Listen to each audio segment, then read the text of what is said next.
Beards, Books, and Bourbon is a spoiler-rich environment. If you haven't read or listened to this book, then you should probably go ahead and do that, because we're going to talk about it, and we're going to say all the stuff that you don't want us to say.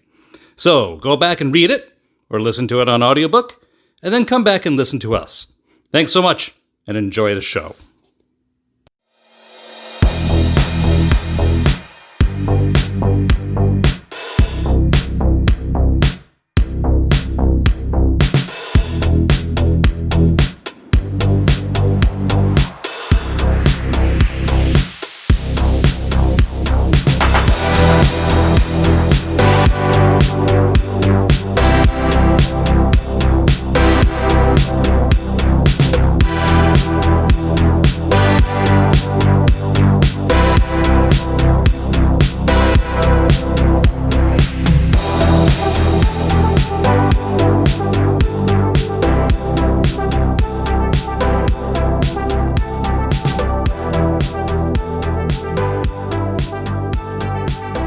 Hey, Mark. Hey, Stephen. Whoops. Whoops. All right, welcome back to Beards, Books, and Bourbon. And this is our OOPSISODE, where in 15 minutes or less, regardless of what my friend says, Maybe. here, 15 minutes or less, Possibly. we go back in and we dive into something that we forgot on a previous episode or that we want to talk about a little bit more. Not likely. This one is very special because we are back with Will Woodington, the National Brand Ambassador for Chicken Cock Bourbon and Whiskey Distillery. And we are going to go back and we're going to talk about two particular topics that he has suggested for us. Yes. And retaste one of the bourbons that we tasted in the original episode. So we want to make sure that, number one, you head back over to the original episode, because that was an amazing episode. And Oh my gosh, it was so good. towards the end of the episode, Will shares a really incredible story about his role in one of the bourbons. And that is probably the pièce de résistance of that episode. Wow, that was so very French of you. Don't you French know? teacher. Don't you know? It Thank was. So I guess something that we did not cover in the first episode was, do we call you Will or do we call you Mr. Ambassador? you. Oh, yeah. That's Right? We should Yes, have some formality here, right? We Right, should have right. some formality here, right? Right? I We know. should send him a It's- medal it's- or something. That's right. Dr. Ambassador to you. Yeah, that's right. but, That's right. That's nice. Yeah. even better. Even better. My- even better. When I hand people my business card, they may not know my name, whatever, and they look at my name and they go, "Wow, what a great name to be in the whiskey industry with." Will Woodington. Like my full name, William Jordan Woodington. I sound like a 12th century king, some sort of tyrant. That fits totally into this movie. So that's like a Bavarian prince or something. That's right. That's right. I know. That's I'm right. owed something. That's Someone owes me something. That's right. That's all I can- Something is in there. Something there. There's a castle somewhere in Central Europe that has your name on it. So Yeah. in this OOPSISODE, we wanted to talk about two things that Will has suggested for us. Number one, we wanted to talk about the 170th anniversary, 170. 170, mind you, of Chicken Cock. And then we also Will wanted to touch on the opening of a new tasting room. So Yes. you can take those, and then we are going to retaste the Miller's Reserve American Whiskey, which we did in the full episode. So Yes. I'll let you, Will, go into that 170-year story there. Yeah, for sure. Thank you again for having me on. It's exciting to chat through these couple of things with you. So, tying back to Miller's Reserve and how we crafted a whiskey based on this rich history from 165 years ago, we're going into the 170th anniversary of Chicken Cock. I mean, that is Amazing. incredible. Something that not everybody can say, that's for certain. And we're going to plan on coming out with some really amazing releases to pay tribute to this landmark anniversary of Chicken Cock whiskey.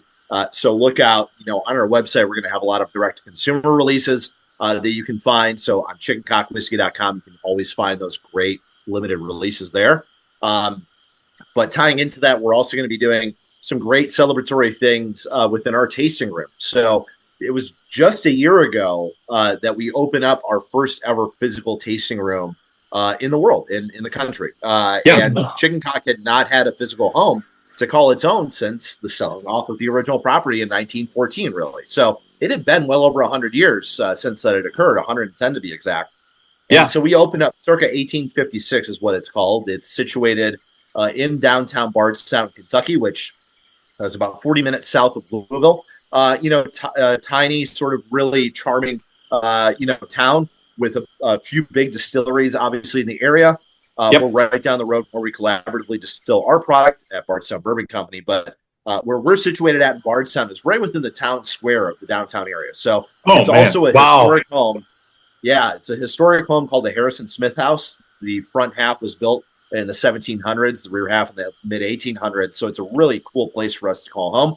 But it's also painted yellow, and it says Chicken Cock out in front. So if you miss it, get your eyes checked, because it's in the town square. It's a yellow house, and it's a Chicken Cock out in front. If you miss it, you're drunk. Go home and sleep it off. go around again. But it's a really cool, fun place to staff. The cocktails, the limited releases, the merchandise that we have there is just really, really awesome. So if you're in the Bardstown area, go and check us out, please. But then really exciting piece of news is that just about a week ago, we opened up our second tasting room in the state of Kentucky. For distilleries our size, for producers our size, we're really one of the only ones who have two remote tasting locations in Kentucky. So we're very proud of that.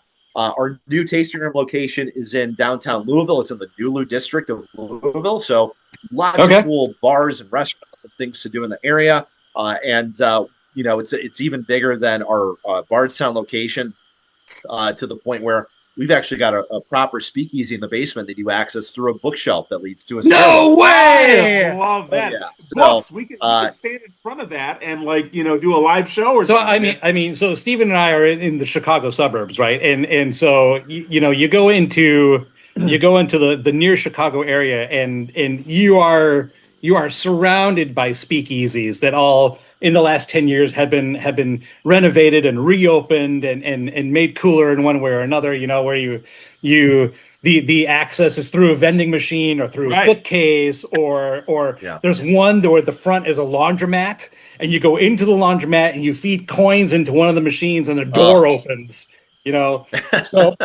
there's all kinds of cool stuff. So we're totally psyched about speakeasies. Now when does the anniversary celebrations happen?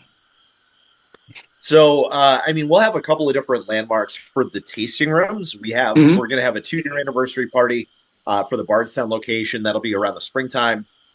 And then we'll have the anniversary of the Louisville location that'll happen at the end of October, essentially next year. But coinciding with that, we're definitely going to come to the table. We go big for Kentucky Bourbon Festival, right? We're literally 2 blocks or so away from the festival grounds. And so we always make sure that we have great after parties and activities at our booth and all that kind of stuff. And I'm sure we're going to be, having a festivity or two centered around this huge anniversary of ours. So not only that, again, look out for some really cool limited releases that we'll be coming out with to pay homage to these different decades, different time frames. If you listen back to the full podcast episode and all the different iterations that Chicken Cock has had over the decades, the over That's so cool. We're going to pay homage to it with some different releases throughout next year. So I'm very much looking forward to it. I'm just signing up to receive the ticket information for the Kentucky Bourbon Festival, because we talked about that a lot. It's time. We're in season 6. We really need to go. You got it. You got to make the pilgrimage. You truly do, because it's unlike anything else. I've been to multitudes of different bourbon festivals. There's many great ones out there, but the Kentucky Bourbon Festival year after year showcases the best talent, the widest range of great Kentucky distillers, great competitions, amazing food, great culture and music. And it's just a really amazing, fun time to come together in Bardstown. So if you guys can make it, if anybody listening can make it, I'd highly, absolutely implore you to get down there for it. That's so cool. Yeah, for sure. We'd love to visit Chicken Cock, and we'd love to visit the distilling rooms, the tasting rooms. I keep us posted and let us know when we're down there. Maybe we can check in with somebody and kind of come in for a tour or a small little live show or a TikTok or something like that. Yeah, absolutely. With anybody. If you guys are ever going. Yeah, if you guys are ever going down, please let us know. We would absolutely love to host you. That would be fantastic. Show up. Yeah. That would be amazing. All right, so we are revisiting. I guess I need to say this the right way. Tonight's revisit bourbon is Chicken Cock Miller's Reserve American Whiskey, the famous old brand established in 1856, aged 8 to 10 years. 4 states, 1 spirit. And then on the back, since we talked about this in the show, there is a map of the Ohio River and the 4 states surrounding it: Indiana, Ohio, Kentucky, and West Virginia. And it has labeled in there the different liquids that are coming from those states that go into Miller's Reserve. There, in Indiana, there's an 8-year high rye. In Ohio, there's a 10-year wheated. In West Virginia, there's an 8-year wheated. And in Kentucky, there's a 10-year double oak. And then underneath, it says, in 1860, disaster struck as the A.O. Tyler sank into the mighty Ohio River, taking hundreds of Chicken Cock founder J.A. Miller's barrels with it. 165 years later, Miller's Reserve reclaims this lost whiskey, blended from the lands that border this vital route of Chicken Cock's rich legacy. And also, in the spirit of the last episode, the French. There is a bottle of Chicken Cock that is made by Chicken Cock. And okay, never mind. Anyway, so we're did you know that you're retasting Miller's Reserve? Yeah. Yeah, I absolutely love it. I was just going to say really quick, I didn't mean to cut you off. No. But, the French theme, we got bourbon's name from the French. That's right. Yeah, absolutely. Yep. So Mark mentioned. Mark mentioned a little bit earlier. So I am a French teacher. That's what I do, right? Oh wow. Okay. So I always look to the Bourbon Dynasty for the name itself, right? In and of itself. And I am a younger brother. And my older brother, when he went to high school, he took Spanish. And so because I decided that I wanted to be different from him, I took German. Guess how much German I speak? That's right. I took German for the first 2 years of high school. I couldn't tell you a thing. That was the worst decision I had ever made in my life. Never again will I ever attempt to speak that language or read it. Right? That is a tough one. Exactly. No. I did 4 years in high school, 2 years in college. I don't know what I was thinking. I've almost never spoken it since then. Almost never. Maybe never 5 been times. Yeah, there's never been an inkling in my life where I've ever had to use even one German word. I don't think. Maybe I don't think one word has ever come to mind where I've had to go in the memory bank and go, I know what you mean. The only time I've used it was when the Bourne Identity came out, and Matt Damon had the German girlfriend who was going with him through all the adventures. Yes, right. I could understand what she was saying. That was it. That's right. This bourbon is such a complex bourbon. It's so good. I really enjoy this one. I think I enjoy this one out of the 3 bottles that we've had, which are all fabulous. I think I really, really, really enjoyed this one. Tobacco, really caramel, spice, fruit. I mean, it's all there. It really is all there. Yeah. And if you listen to the full episode, Will has had a hand in the creation of this bourbon. That's right. Which links him to the story, the long story of Chicken Cock as a bourbon and whiskey distiller. I mean, think about that for a second. You started off as a fan, for lack of a better word, right?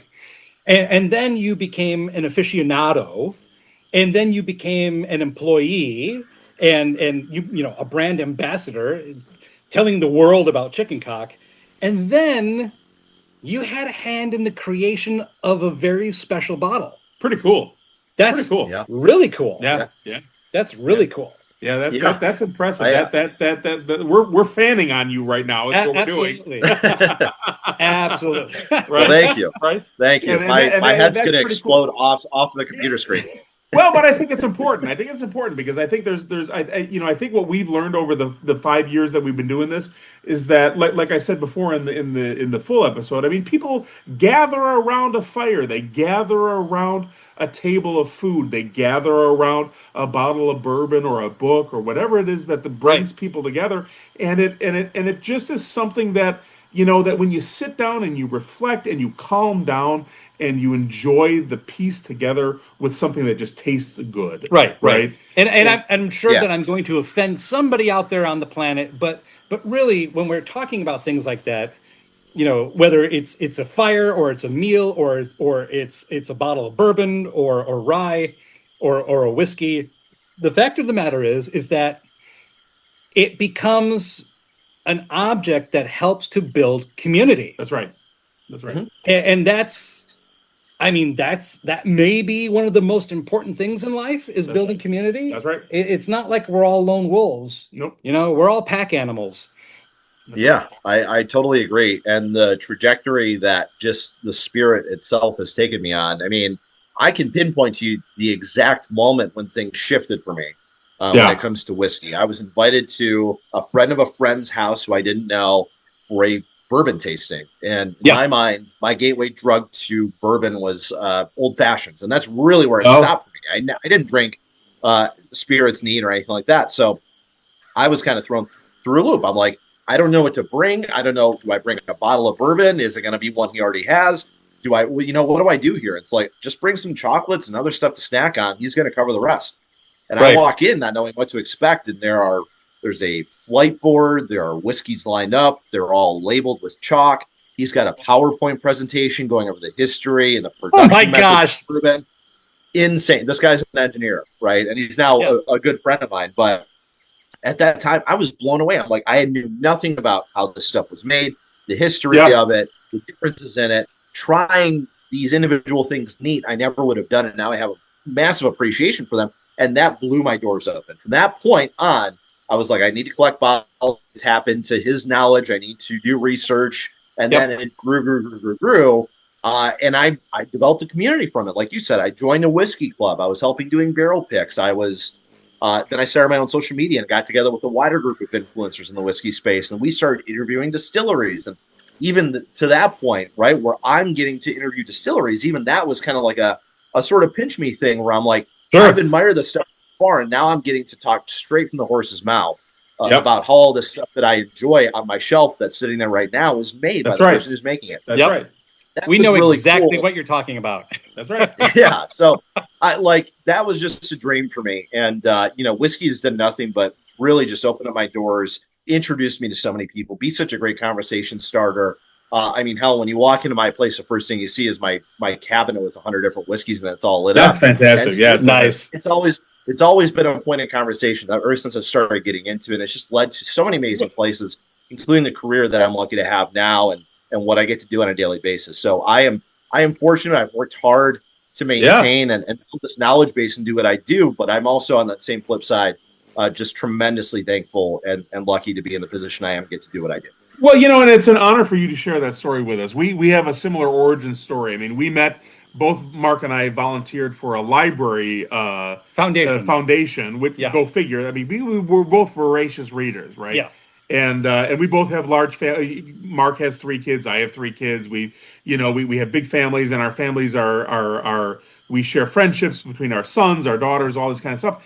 And we started when we met. This would have been back in 2016, right? 2016. We met and we met at this foundation thing, and then we would walk out of the meeting, and then we would just stand in the We'd spend another hour in the parking lot talking about books, and then eventually at some point we're like, oh, hey, we kind of like to taste bourbon. I don't know how it happened. Oh, it was me. I totally led you down the path to alcoholism. You're welcome. Right. It was me. I said, so you happen to like bourbon? Right. I think I've got 10 bottles at home. It just evolved from there, and and like you said, Will, it's just the stories that come behind it. There are times when we don't record an episode, but we just sit here and we just taste bourbon, and we just talk about life, right? And it's that's how it started. It was like 6 months of that before we finally recorded something. That's right. And it just brings people together, and that's just a really great piece to the. I know for one, if we come and visit you, I would like to get a bottle of this and have you sign the back for us. Yeah, because I think the piece of that story has really for me tonight in our interviews. That has been the piece that has resonated with me the most. I would agree. I really do. I would go out on a limb to say that that you cannot be too proud of that fact, that you've been a part of that you've been on the team, that you've been part of the think tank that made this happen. And we haven't heard that. In all of the stuff that we've done over 5 years. That has never been something that has come up. So we thank you for sharing that, because that's a really nice touch to the evening that we've had together. And then really quickly, my Marvel origin story as Bourbon Man comes from the fact that I have an allergy. I'm allergic to sulfites and nitrites.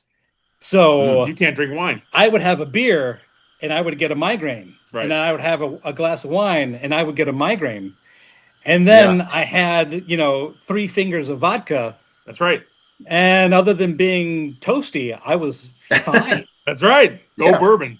And then eventually, after trying different kinds of spirits and trying to find something that I like, and it turns out that I love smoke and I have a sweet tooth. I found bourbon and this is all I'm ever drinking ever again. I don't want anything else. And that's so when Steven and I started talking, and eventually I invited him over to my backyard. It's like, well, I've got some bourbons in my cabinet at home, and you can try some of them. Yeah. And he said, how many do you have? And I didn't want to tell him at the time, but when he shows up, I've got 10 different bottles sitting out on the table in the backyard. And at the time I thought, this is a lot. Maybe I have a problem. And now we have 145. So it escalates quickly. You got to tell us, too, where we can find some of those sweatshirts, too. That would be great. I would love one of those. Oh, yeah. You got to tell us where we can find them. Yeah. I'll say it candidly. I mean, 75%, I think, of my attire is chicken cock merchandise. We have the hats. Now we got to get our hands on some of those sweatshirts. Absolutely. Now it's getting colder outside. That's right. Yes. That's right. Yes. And, obviously, I wear it quite a bit because I love representing the brand, even in my free time. I'll talk to anybody about chicken cock. My girlfriend doesn't always enjoy it when I'm, we're at dinner and I'm pulling somebody aside, the bar manager or whatever, to talk to them. But I love talking about it. So, going back to the merchandise piece again, if you go and visit either of our tasting rooms in Bard Center, Louisville, they've got a wide variety of amazing bars that you can get to outfit your bar, to outfit yourself, to outfit your Christmas tree, to outfit your dog, all sorts of stuff. But if you obviously, if you can't make it down there, you see something that we launched that you want to snag, you can always go to our website. We've got a great merchandise on our website you can grab. You can even, for the spring, summertime, if you want to follow if you want to look like Will, if you want to grow up to be like Will, we've got matching pattern sets. It's a button-down t-shirt, or short sleeve shirt that has chicken cock all over it, and it comes with matching shorts, and that is what I wear every time I go out golfing. Anytime that we're doing a big event like KBF, everybody's wearing those sets, and we're going to sell 80 to 100 of them each and every day, just because they're incredible. Like, what else can I say? In my day job that I literally cannot talk about on the podcast, in my day job, I have to take people out golfing on a fairly regular basis, 2 or 3 times a year.